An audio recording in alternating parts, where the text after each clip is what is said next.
बिस्मिल्लाहिर्रहमानिर्रहीम, अस्सलामु अलैकुम। मैं हूं आपका मेज़बान आकिल हुसैन। ख़वातीन और हज़रात, गिलगित बल्तिस्तान के तमाम अज़ला की तरह हर साल हुकूमत गिलगित बल्तिस्तान की जानिब से डिस्ट्रिक्ट स्टोर में भी स्कूल्स, कॉलेजेस और हॉस्पिटल्स की खूबसूरत और मजबूत बिल्डिंगें तो बनाई जाती हैं, लेकिन मनपसंद ठेकेदारों को नवाजते हुए बनाई जाने वाले उन बिल्डिंग्स में बुनियादी सहूलियात और अमला नहीं होने की वजह से वो बिल्डिंगें किस तरह खस्ताहाली का शिकार हो रही हैं और वहाँ के लोगों को किस तरह के मुश्किलात का सामना करना पड़ रहा है। आज हम आप लोगों को एक स्कूल की सूरत हाल दिखाते हुए उस स्कूल की पूरी कहानी आप लोगों के सामने रखेंगे। उसी से आप लोग बेहतर अंदाज़ा कर सकते हैं कि किस तरह गिलगित बल्तिस्तान के बालाई एरियाज़ में वहाँ के लोग किस तरह के मुश्किलात का सामना कर रहे हैं।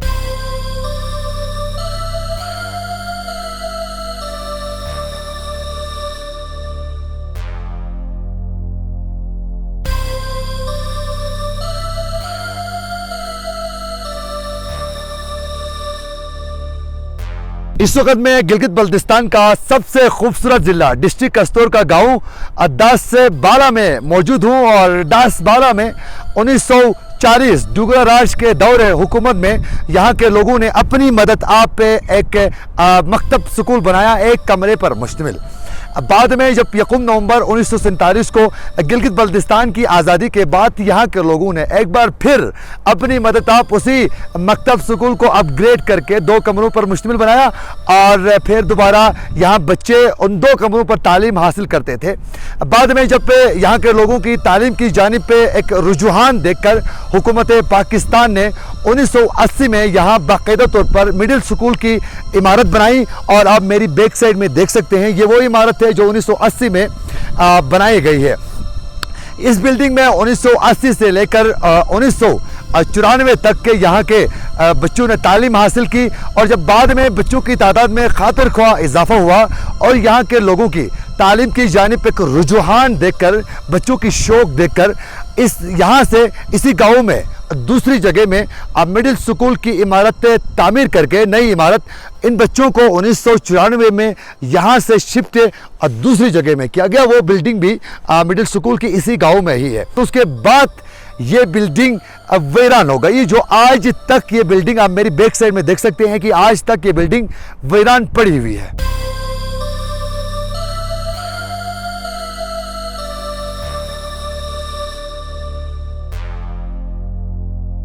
1994 से लेकर अब तक ये बिल्डिंग खाली पड़ी हुई है और यहाँ के चंद मकामी लोग हर कमरे को अपने कब्जे में लेकर जाती मुफादात के लिए इस्तेमाल कर रहे हैं। एक जानिब ये बिल्डिंग खस्ताहाली का शिकार हो रही है तो दूसरी जानिब इस बिल्डिंग की 4 दीवारी नहीं होने की वजह से ये माल मवेशी की भी आमाशगाह बनी हुई है।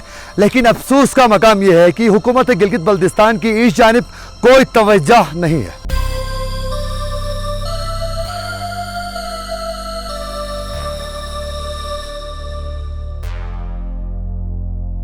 यकीनन हमें बहुत ज़्यादा मुश्किलात का सामना करना पड़ता है। हमें लड़कों के साथ मिलकर पढ़ना पड़ता है, पर हमें बहुत ज़्यादा मुश्किलात का सामना करना पड़ता है। यहाँ पे बहुत 3-4 इमारतें तो खाली है पर वहाँ नहीं पढ़ाया जाता है, क्योंकि लड़कियों को अलग पढ़ाना चाहिए था पर नहीं पढ़ाया जाता है। पर हमारे लिए मुश्किलात तो बहुत होती है पर मजबूरी है, इसलिए हम लड़कों के साथ पढ़ते हैं। 1994 में जब इसी मिडिल स्कूल की नई इमारत बनाने के बाद जब तमाम बच्चों को वहाँ शिफ्ट किया गया तो उसके बाद उस बिल्डिंग के साथ क्या वादे वफा किया गया और अभी उस बिल्डिंग की क्या सूरत हाल है, उस हवाले से भी हम आप लोगों को बताना चाहेंगे। वो बिल्डिंग भी इसी गांव में है, चले हमारे साथ।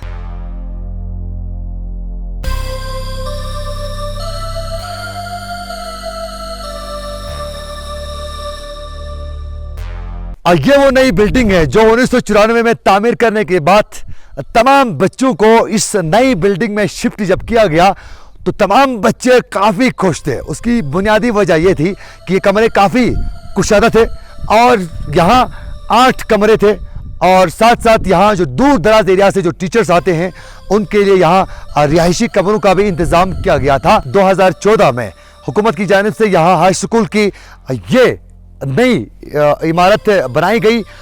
उसके बाद तमाम बच्चों को क्लास 1 से लेकर क्लास 8 तक तमाम बच्चों को इस बिल्डिंग से उन तमाम बच्चों को इस हाई स्कूल की नई बिल्डिंग में शिफ्ट किया गया और उसके बाद तमाम बच्चे जब उस बिल्डिंग में शिफ्ट किया गया तो उसके बाद ये बिल्डिंग मिडिल स्कूल की ये वीरान होने लगी और उसके बाद 2014 से लेकर अभी तक ये बिल्डिंग इसी तरह वीरान पड़ी हुई है। और ये बिल्डिंग आप देख सकते हैं मेरी बैक साइड में टूट फूट का शिकार है और दिन ब दिन ये खस्ताहाली का शिकार हो रही है, तबाह हो रही है बिल्डिंग। लेकिन हुकूमत की जानिब से इस बिल्डिंग में भी कोई तवज्जो नहीं है। ये बिल्डिंग भी मिडिल स्कूल की जो नई बिल्डिंग थी 1994 में जो बिल्डिंग ये बनाई गई थी, ये बिल्डिंग भी उसी पुरानी बिल्डिंग की तरह वीरान हो रही है और खस्ताहाली का शिकार हो रही है।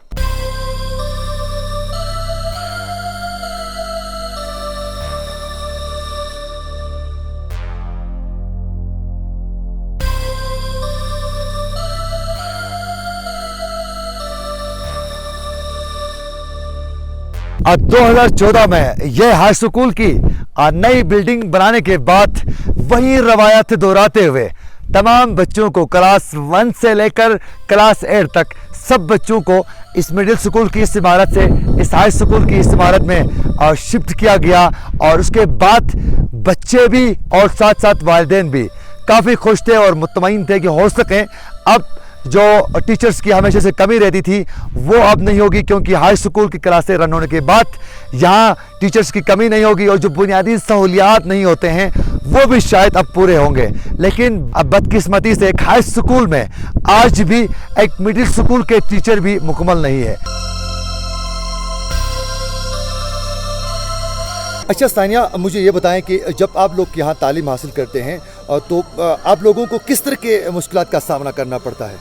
सबसे पहले तो हमारी तालीम की मुश्किलात में हमारे असातिज़े की कमी है, क्योंकि असातिज़े की कमी बहुत ही ज़्यादा है। 6 से 7 असातिज़े होते हैं और KG से लेकर 10 क्लास तक 11 से 12 क्लासें होती हैं और वो असातिज़े तो बहुत ही ज़्यादा कम है। लेकिन हर कोई आता है दावा करके चला जाता है कि असातिज़े की कमी को पूरा करेंगे, लेकिन बाद में सब भी भूल जाते हैं। ज़्यादा जब बर्फ़ आता है तो असातिज़े भी नहीं आते हैं, वो दूर से जो असातिज़े हैं वो भी नहीं आते हैं, लेकिन फिर भी हम अपनी पढ़ाई को जारी रखते हैं। क्या करें, मजबूरी है, बस ऐसे ही एडजस्ट करना पड़ता है। अच्छा सानिया, जब आप यहाँ से पेपर के टाइम पर कहाँ जाते हैं? पेपर आप लोगों के इसी स्कूल में होते हैं या फिर आपको डिस्ट्रिक्ट अस्तर में जाना पड़ता है? यहाँ पर तो पेपर्स नहीं होते, हम गुदई जाते हैं या अस्तर जाते हैं और इतनी ज़्यादा मुश्किलात का सामना करना पड़ता है सर्दियों के वक्त। 45 से 54 किलोमीटर दूरी पर 45 से 54 किलोमीटर फासला हम तय कर वहाँ जाकर पेपर देकर आते हैं। पूरे गिलगित बल्तिस्तान की जो बच्चियाँ तालीम हासिल करती हैं उनके लिए कोई स्पेशल पैगाम?